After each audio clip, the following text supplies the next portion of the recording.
Hello दोस्तों, परम ज्योति पठन पाठन में आप लोग का स्वागत है। आज हम लोग यूपी डीएलएड 2021 बैच के जो कि एग्जाम 9 से 11 मई तक होने वाला है उसकी मैथ की 5वीं क्लास लेकर आए हैं। इसमें हम लोग 3 चीज़ों को पढ़ेंगे। पहला तो अवर्गीकृत आंकड़े जो हैं इनका पिक्टोग्राफ, बार ग्राफ और पाई ग्राफ में निरूपण कैसे करेंगे। यह हर एक साल 2 नंबर आता है, कभी कभी ये 4 नंबर का भी आ जाता है, तो इसको देखेंगे। इसके बाद हम लोग तल, तलखंड, रेखा और इन सब की परिभाषाएं देखेंगे और उससे जो ऑब्जेक्टिव क्वेश्चन जो कि बार बार पूछे जाते हैं वही 4-5 जो लाइन है उसको याद रखेंगे और 1 नंबर आप लोग का लगभग फिक्स हो जाएगा। इसके अलावा कोडों के प्रकार देखेंगे कि कौन सा न्यून कोड, कौन सा ये होता है, ये भी जान जाएंगे तो 1 नंबर आ जाएगा। और इसके बाद हम लोग पटरी और प्रकार की सहायता से एंगल बनाना सीखेंगे, क्योंकि सिलेबस में 30, 60, 120 और 90 ये सब है, तो इसको भी देखेंगे। ठीक है, तो आज इतना ही कवर करेंगे और जल्दी जल्दी कवर करेंगे क्योंकि आज के वीडियो में कुछ उतना खास नहीं है और ये नंबर आसानी से आप लोग ग्रैब कर लेंगे। और जिन्होंने भी हमारे वीडियो डीएलएड बैच का जो 4 मैथ का पिछला लेक्चर था उसको नहीं देखा तो उसका लिंक हम डिस्क्रिप्शन में शेयर कर देंगे, उसको आप लोग ज़रूर देखें। और आप लोगों से रिक्वेस्ट है कि जिन्होंने भी हमारे चैनल को सब्सक्राइब नहीं किया है वो लोग हमारे चैनल को सब्सक्राइब ज़रूर करें और सपोर्ट करें। ठीक है, तो आइए वीडियो शुरू करते हैं।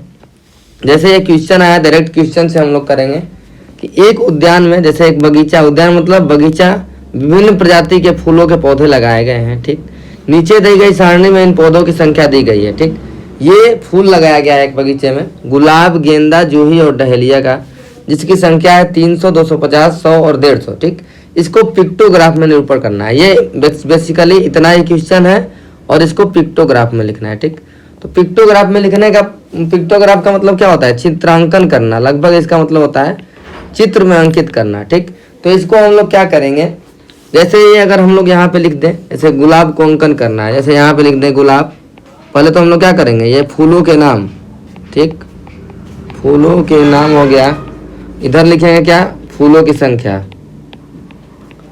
इसके बाद क्या करेंगे, फूलों के सब नाम लिख देंगे, गेंदा हो गया, फिर इसके बाद जूही हो गया और ये हो गया डहेलिया। इतना काम आप लोग कर लेंगे पहले ही, किसमें, पिक्टोग्राफ के लिए। अब देखिए, अगर हम लोग गुलाब को दर्शाना चाहे तो गुलाब की संख्या कितनी है, 300 है, तो अगर हम एक एक गुलाब का चित्र बनाने लगे तो ऐसे 300 गुलाब का चित्र बनाना पड़ेगा, और जो कि हो नहीं पाएगा संभव। ऐसे ही 250 बनाना पड़ेगा, 100, 150। तो इसके लिए हम लोग क्या करते हैं, पिक्टोग्राफ का करते हैं निरूपण, जिसमें हम लोग पहले क्या लिखेंगे, एक की लिखेंगे, यहाँ पे लिखेंगे KEY। इसमें क्या बनाएंगे, ये जो चारों अंक है 300, 250, 100 और 150, इससे कटने वाला एक बड़े से बड़ा अंक लेंगे ताकि इसको आसानी से निरूपित किया जाए, मतलब ये चारों को काट सके वैसा अंक लेना है। तो हम लोग देखेंगे जो सबसे छोटी संख्या है पहले इसको देखेंगे, 100 को देखेंगे, तो 100 से ये चारों संख्याएं नहीं कटती हैं, केवल 100 ही कटता है और 300, 250 तो पूरा विभाजित नहीं होगा। तो हम लोग इसके बाद क्या लेंगे, 50, तो देखेंगे 50 से पूरा कट जाएगा। तो यहाँ पे की लिखेंगे, क्या की लिखेंगे, अब इसी को बस ध्यान से समझना है। की लिखेंगे, यहाँ पे क्या लिखेंगे, एक की पॉइंट लिखेंगे, की को यहाँ पे नीचे लिख देते हैं क्योंकि यहाँ पे जगह है। तो क्या करेंगे, एक कोई भी सिंबल ले लेंगे, जैसे यहाँ पे अगर हम आयत लिख दिए तो इतना लिख के फिर लिखेंगे बराबर, क्या लिखेंगे, क्योंकि ये 50 हम लोग ये देखेंगे कौन सी संख्या किससे कटती है। तो 50 देखते थे, 50 ये सबसे कट रहे हैं, 300 को भी पूरा काट देगा, 250 को, 100 को भी, 150 को। तो इस आकृति के बराबर क्या लिखेंगे, 50 फूल। ठीक, ये फूल कोई भी हो सकता है, चाहे गुलाब का चाहे ये। तो ये देखेंगे गुलाब की संख्या कितनी है, 300 है, तो 300 दर्शाने के लिए क्या होगा, 6 ऐसी आकृति चाहिए। ये हो गया 50, ये 2 लिख देंगे तो 100, क्योंकि एक की वैल्यू 50 है, 3 चित्र बना देंगे तो 150, 4 चित्र बना देंगे तो 200, 5 और 6, कितना ईजी है, 6 चित्र बना दिए, 300 हो गया। गेंदा कितना है, 250, तो एक का वैल्यू है 50, 2 की वैल्यू है 100, 3 की वैल्यू 150, 4 की वैल्यू 200, 5 की वैल्यू 250। इसी तरह से 100 बनाना है तो 1 और 2, ठीक, 150 बनाना है डहेलिया तो 1, 2, 3। पिक्टोग्राफ का निरूपण बहुत सिंपल है। क्या करना है, एक तरफ फूलों के नाम लिख देना है, ठीक, इसके अंदर गुलाब, गेंदा, डहेलिया, और इसके अलावा ये जो 300 संख्या है इसको दर्शाने के लिए क्या करेंगे, एक कीवर्ड लिखेंगे। की क्या लिख दिए, ये आकृति जैसे ये लिखे हैं, यहाँ पे कुछ भी आकृति हो सकती है, गोला बराबर मान सकते हैं 50 फूल। ठीक, इसके अलावा या तो हम ऐसे फूल का भी चित्र कुछ ऐसे बना सकते हैं, इसके बराबर, ठीक, 50 लिख सकते हैं, 50 फूल। लेकिन बस क्या करना है, जो यहाँ पे सिंबल मानेंगे वो इसको लिख देना है। ठीक, इतना आ गया समझ में। तो पिक्टोग्राफ हर एक साल ये क्या किए हैं, आप देखेंगे प्रीवियस ईयर क्वेश्चन, ध्यान से। तो हर एक साल एक ही क्वेश्चन, सेम सेम, हर एक साल बगीचा लाए हैं, हर एक साल फूल लाए हैं और सेम सेम फूल लाए हैं। 2 साल बस ऐड कर दिए हैं रजनीगंधा। ठीक, देखते हैं अब अगला क्वेश्चन। जैसे लिखा है, देखिए, रमेश ने बगीचे में विभिन्न प्रकार के फूलों के पौधे लगाए गए। निम्नलिखित में दी गई सारणी में इन पौधों की संख्या दी गई है, इन्हें पिक्टोग्राफ द्वारा प्रदर्शित कीजिए। तो सेम सेम फिर वही क्वेश्चन है। अब ये 30 है, 25 है, 10 है, 11 है, 15 है। तो हम लोग क्या करेंगे, ऐसा संख्या मानेंगे जो कि सबसे कट जाए। ठीक, यहाँ पे देखते हैं कि 11 किसी से नहीं कटता है। ठीक, तो हम लोग क्या करेंगे कि एक बराबर एक ही मानना पड़ेगा। तो हम लोग क्या करेंगे, छोटा मानने के लिए हम लोग की में क्या मानेंगे, एक यहाँ पे डॉट लिख देंगे और इसको बराबर मानेंगे एक फूल के बराबर। ठीक, ये फूल किसी का भी हो सकता है। फिर यही लिख देंगे, गुलाब लिख देंगे, गेंदा लिख देंगे, फिर उसके बाद जूही, फिर डहेलिया, फिर उसके बाद रजनीगंधा, और यहाँ पे लिख देंगे संख्या। संख्या कैसे निरूपित करेंगे, एक डॉट बराबर एक फूल माने हैं, तो हम लोग क्या करेंगे, यहाँ पे 30 डॉट लगा देंगे गिन के। ऐसे ही 30 डॉट आप लोग लगा लीजिएगा। गेंदा कितना है, तो 25 डॉट। जूही कितना है, 10 डॉट। हम लोग ये डॉट क्यों ले लिए, बिंदु क्यों ले लिए, क्योंकि ये 30 दर्शाने में इजी रहेगा। तो ये क्वेश्चन में जानबूझ के दिया है ऐसे कि 11 कटे ना, आप लोग कंफ्यूज हो। तो आप लोग को बस कंसेप्ट बराबर रखना कि ये ऐसे मानना है कि सबसे कट जाए। देखेंगे 11 तो अभाज्य हो गया, अब बहुत वैसा नंबर ही नहीं है जो सबको काट पाए। अगर ये 11 नहीं रहता, ये दहेलिया नहीं दिया होता क्वेश्चन में, तो हम लोग एक कोई आकृति मान के बराबर 5 फूल मान सकते थे। लेकिन ये दिया है 11, तो ये अभाज्य संख्या है, तो किसी से नहीं कटेगा। तो हम लोग क्या किए, इसको छोटा करने के लिए कि बिंदु मान लिया कि 30 बिंदु दर्शाने में ज्यादा जगह नहीं लगेगा। ठीक, तो ऐसे ही वो क्वेश्चन देगा आप लोगों को, बस कंसेप्ट आप लोग क्लियर रहना चाहिए। ठीक, अगला देखते हैं क्वेश्चन। देखिए फिर दिया है, एक उद्यान में सेम सेम फूल दिया है ना। अब ये जो वैल्यू दिया है, ये किससे कट रहा है, आप लोग ध्यान से देखेंगे तो सभी वैल्यू 50 से कट रहा है। तो 50 को मानेंगे, की मानेंगे यहाँ पे क्या, कि एक कोई गोला आकृति जैसे ले लिया, इसके बराबर हम लोग क्या मानेंगे, 50 फूल। फिर इसके बाद अगर गुलाब को दर्शाना है, जैसे गुलाब यहाँ पे लिख दिए, तो क्या दर्शाएंगे, 50, 100, 150, 200, 250, 300, 6 लिख दिए। गेंदा को दर्शाना है 250, तो 1, 2, 3, 4, 5 ऐसे आप लोग दर्शा लेंगे। तो ये हुआ पिक्टोग्राफ का खेल, कि ऐसे ही करना है पिक्टोग्राफ। अब एक बार क्या आया था, ये पिक्टोग्राफ में ऐसे आया क्वेश्चन, आप लोग दर्शा लेंगे। बस आप लोगों को ध्यान का रखना है, की मानना है। की कैसे माने हैं, कि जो इन सब से कट जाए। तो देखेंगे कि सब 50 से कट रहा है, 250, 150, 150, 450, तो ऐसे ही देगा क्वेश्चन। तो सब 50 से कट रहा है। ठीक, तो इसको कर देंगे। अब देखेंगे अगला क्वेश्चन, ये जो है ये एक दिन करवाए भी थे, लेकिन ये बेसिकली किसका था, पाईग्राफ का क्वेश्चन था। तो इसको समझेंगे। ये क्या दिया है, किसी कक्षा की वार्षिक परीक्षा में 60 बच्चों के परिणाम। ठीक, ये टोटल कितना है, 60 बच्चों का परिणाम है, यानी पूरा वृत्त में क्या दर्शाया गया है, इसको देखें ध्यान से। तो 60 बच्चों का परिणाम दर्शाया गया है। और वृत्त में ये पूरा होता है, जो एंगल बनता है वृत्त में, टोटल ये कितने डिग्री सी का बनता है, 360 डिग्री का बनता है, यानी 360 डिग्री एंगल होता है। तो देखिए टोटल बच्चे कितने हैं, 60, और टोटल डिग्री एंगल कितना है, 360। यानी कि ये कह सकते हैं कि 360 डिग्री रिप्रेजेंट करता है कितने को, 60 बच्चे को। ठीक, अब क्या करना है, लेकिन हम लोगों को सबको निकालना पड़ेगा। सेकेंड डिवीजन में कितने आएंगे, फर्स्ट में कितने आएंगे, अनुत्तीर्ण में कितने आएंगे, थर्ड में कितने आएंगे, जो कि इसमें दिया है। हम देखते हैं कि सेकेंड में कितना डिग्री दिया है, 180 डिग्री। तो हमको 180 डिग्री की वैल्यू निकालना पड़ेगा सेकेंड के लिए। तो हम लोग क्या करेंगे, 360 से जाएंगे 1 पे। ठीक, तो 1 पे जाते हैं तो यानी कम वैल्यू होती है, यानी 360 एक अंश रिप्रेजेंट करता है।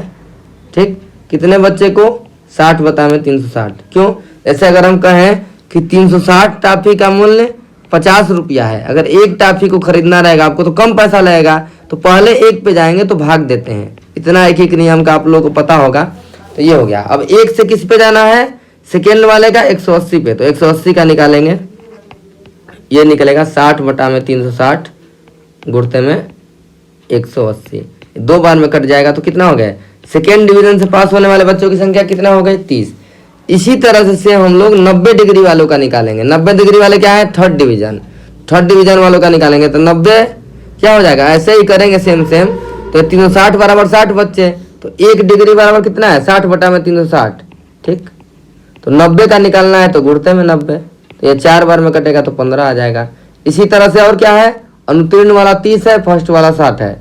फर्स्ट का निकालेंगे तो ये तो 1 डिग्री का निकल गया, 60/360।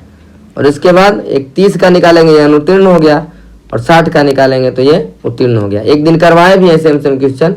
ये 6 बार में कटेगा, ये 10 बच्चे ये हो गए, ये कटेगा 12 बार में, ये हो गया 5 बच्चे। ठीक, 5 बच्चे आ गए फर्स्ट, 15 बच्चे आ गए सेकेंड। अब जो भी क्वेश्चन दिया है उसको कर दीजिए।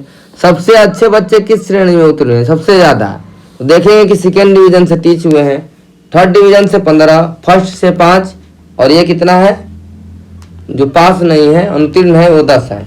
तो इसको ध्यान से देखेंगे। प्रथम श्रेणी और द्वितीय श्रेणी के अनुपात पूछ रहा है संख्या का। तो प्रथम श्रेणी कितना है 5, द्वितीय श्रेणी कितना है 30, तो इसका अनुपात क्या होगा 1/6। ठीक, तो इसको करेंगे प्रथम श्रेणी और द्वितीय श्रेणी। ये हो गया प्रथम श्रेणी 60 डिग्री वाला। ठीक, 60 डिग्री वाला प्रथम है, यानी कि 10 है। ये वाला प्रथम है और ये वाला क्या है, ये वाला है अनुतीर्ण 30 वाला। ठीक, इसको उल्टा हम लिख दिए थे, तो यहाँ पे क्या कर देंगे, यहाँ पे 10 लिख देंगे। 10/30 मतलब 1/3। ठीक, तो ऐसे आप लोग क्वेश्चन लगाएंगे। तो ये 10 जनरली कौन सा ग्राफ था, तो इसको हम लोग पाई ग्राफ कहते हैं। क्या कहते हैं, पाई ग्राफ। ठीक, इसका एक क्वेश्चन आया था। इसके बाद बार ग्राफ का कभी क्वेश्चन नहीं आया। तो बार ग्राफ को हम लोग कैसे रिप्रेजेंट करते हैं, आयताकार वाले में ऐसे कर देंगे हम लोग। एक्स एक्सिस बना देंगे, ये एक्स एक्सिस होता है, ये वाई एक्सिस होता है।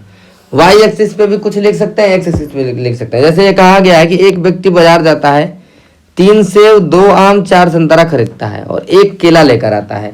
तो बार ग्राफ में दर्शाइए। ठीक, तो यहाँ पे क्या लिखेंगे, यहाँ पे लिखेंगे सेब केला संतरा, जो जो लेके आया है संतरा, और इसके बाद आम।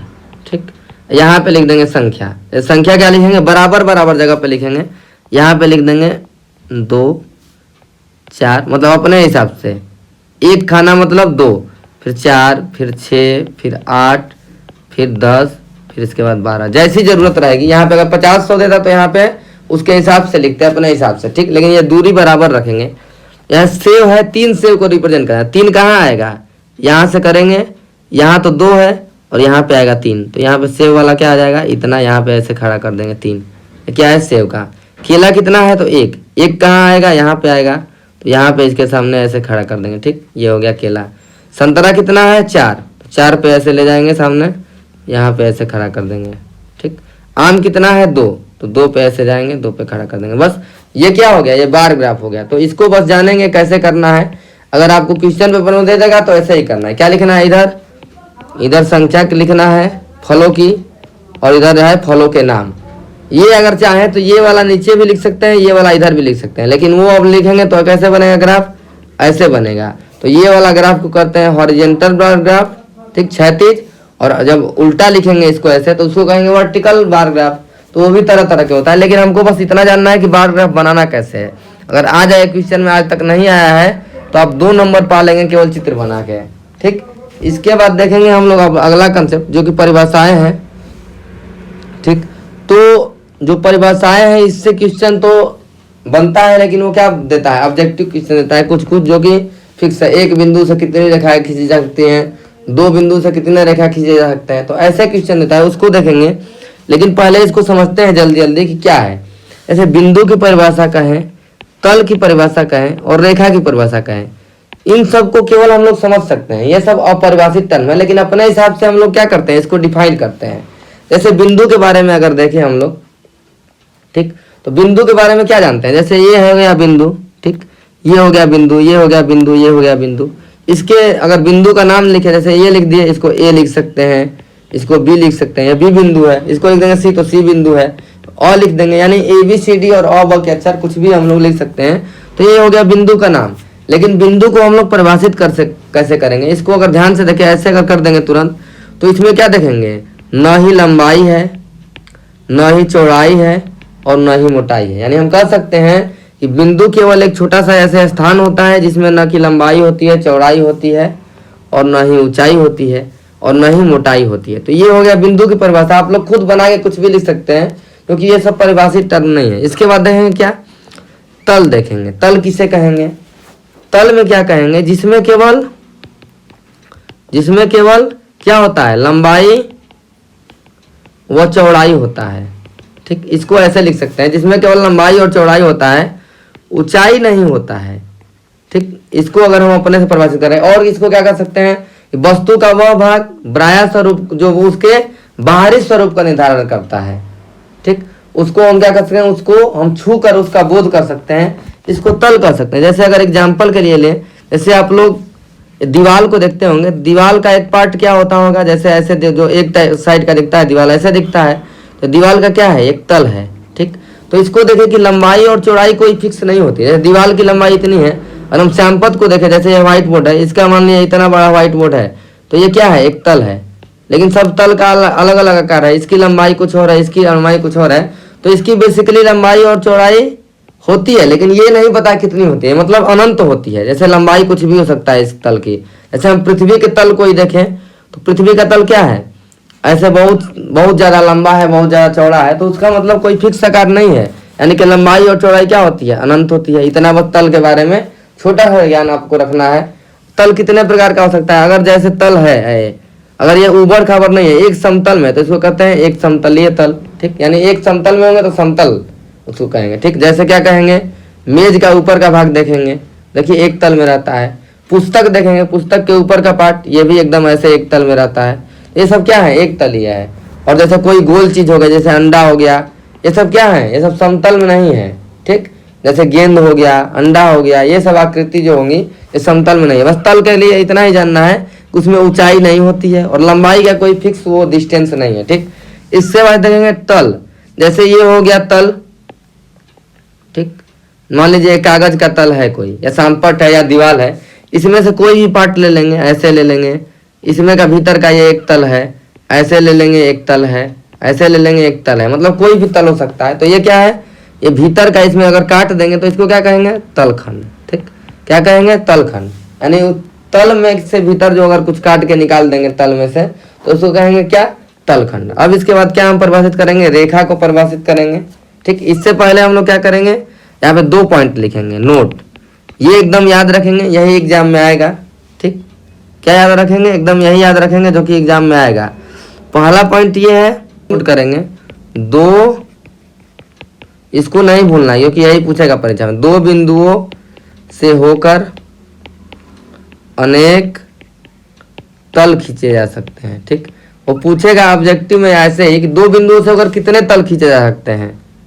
ठीक, ऐसे ही पूछेगा, आप लोग देखिएगा, ये परीक्षा में 1 नंबर का ऐसे ही पूछ लेगा। तो ये क्या लिखेंगे, 2 बिंदुओं से होगा, जैसे ये 2 बिंदु है, तो ये तो मान लीजिए ऐसे खींच देंगे, ऐसे खींच देंगे तो एक तल होगा। लेकिन इसको थोड़ा सा टिल्ट कर देंगे, थोड़ा सा मुड़ा देंगे, ऐसे ऐसे ऐसे भी एक तल ऐसे खींच सकते हैं, और मुड़ा देंगे तो ऐसे तल खींच सकते हैं। तो 2 बिंदुओं से लेकर हम लोग कई तल खींच सकते हैं, अनेक तल खींच सकते हैं। लेकिन दूसरा पॉइंट क्या आता है कि 3 बिंदुओं से होकर, ठीक, 3 बिंदु से होकर केवल एक ही तल खींचा जा सकता है, एक ही तल खींचा जा सकता है। ठीक, इसको जैसे 3 बिंदुओं से होकर केवल एक ही तल खींचा जा सकता है, इसको याद रखेंगे। क्वेश्चन क्या देगा, 3 बिंदु से होकर कितना ही तल खींचा जा सकता है, तो एक ही तल खींचा जा सकता है। तो इसको याद रख लेंगे। ठीक, इसको ज़्यादा नहीं समझेंगे क्योंकि ये दोनों ही इंपॉर्टेंट है और कुछ नहीं है। अब देखिए 3 चीज़ को यहाँ पे समझेंगे। ठीक, 3 चीज़ को और क्या समझेंगे, रेखा क्या होती है, ठीक, रेखाखंड क्या होता है, और इसके बाद किरण क्या होता है। 3 को एक साथ समझेंगे। ठीक, तो रेखा क्या होती है, ये भी तीनों क्या बोले थे, अपरिभाषित करते हैं। जैसे रेखा क्या कहते हैं, 2 या 2 से अधिक बिंदुओं के बीच की दूरी कह सकते हैं, या रेखा में केवल लंबाई हो सकती है, कुछ भी कर सकते हैं। लेकिन हम लोग जैसे ये परिभाषा देखें तो हम लोग क्या करें, जैसे ऐसे लाइन खींच दिए, ठीक, ये हो गया, ऐसे खींच दिए, जैसे ये रेखा हो गया।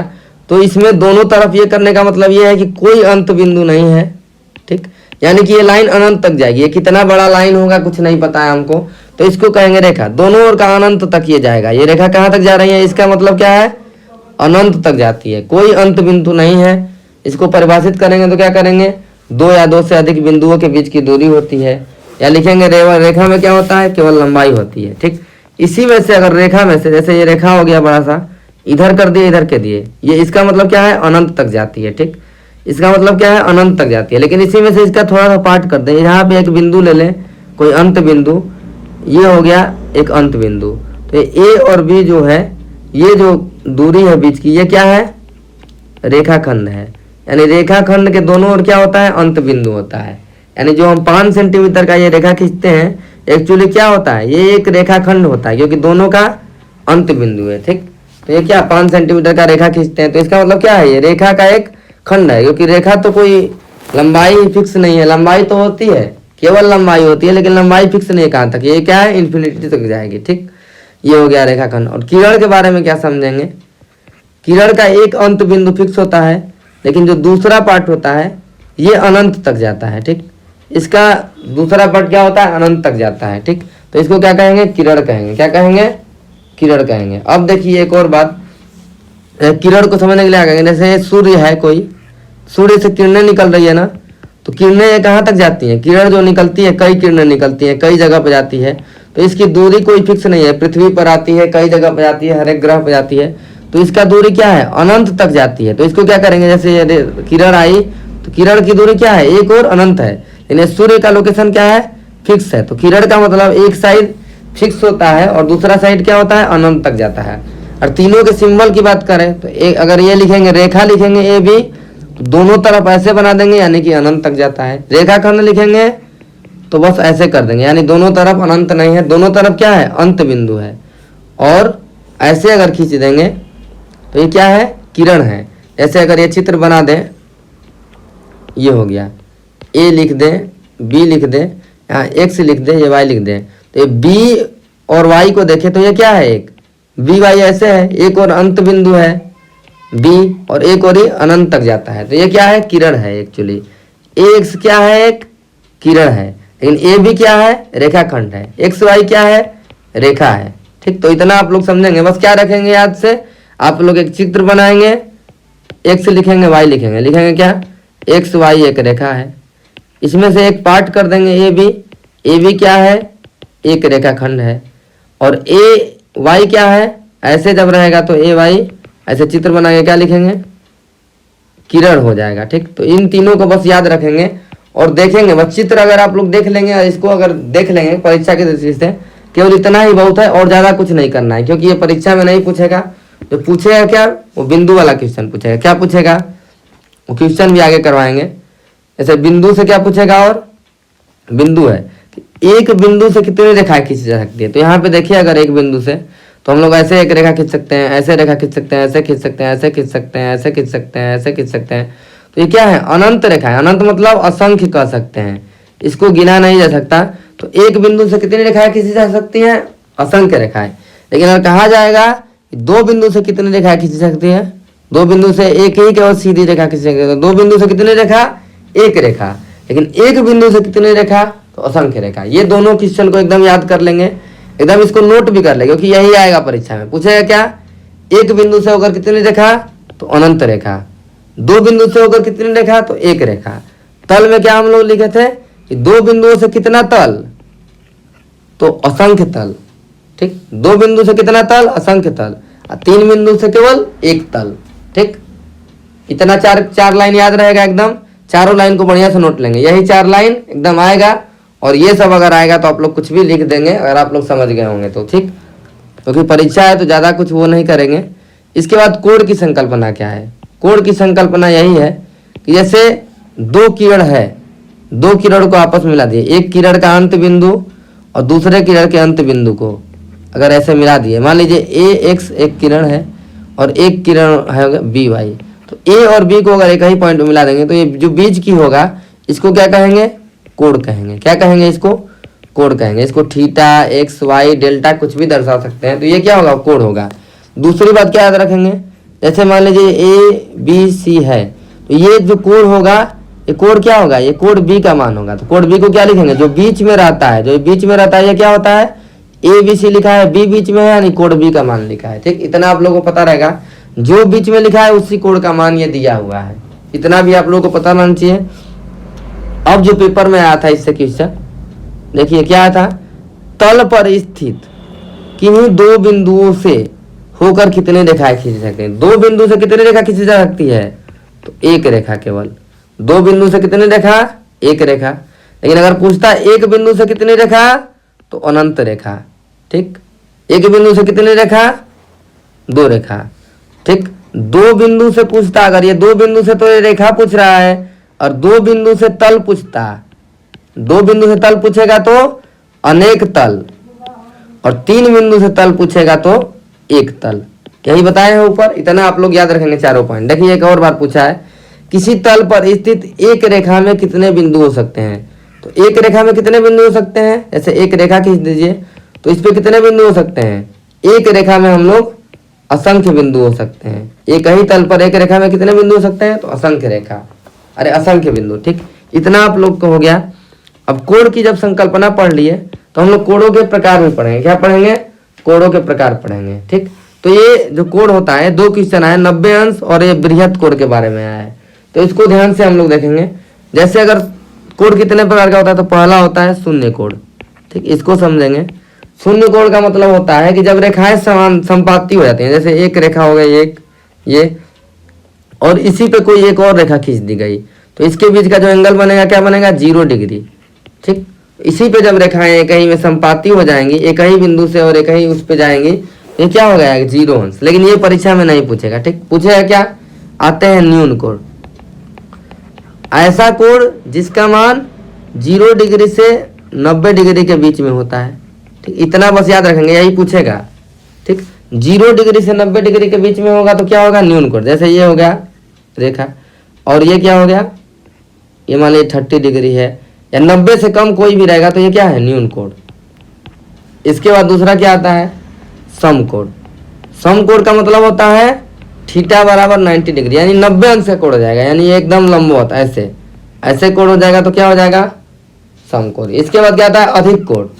अधिक कोण का मतलब क्या होता है, कोण का मतलब क्या होता है, जब कोण की वैल्यू 90 से 180 अंश के बीच हो जाएगा तो इसको क्या कहेंगे, अधिक कोण। 80 का मतलब ये तो हो गया ऐसे, ये तो 90 था, इसको और इधर कर देंगे, तो 90 से 180 के बीच में कोण रहेगा तो इसको क्या कहेंगे, अधिक कोण, ठीक। इसके बाद आता है ऋजु कोण।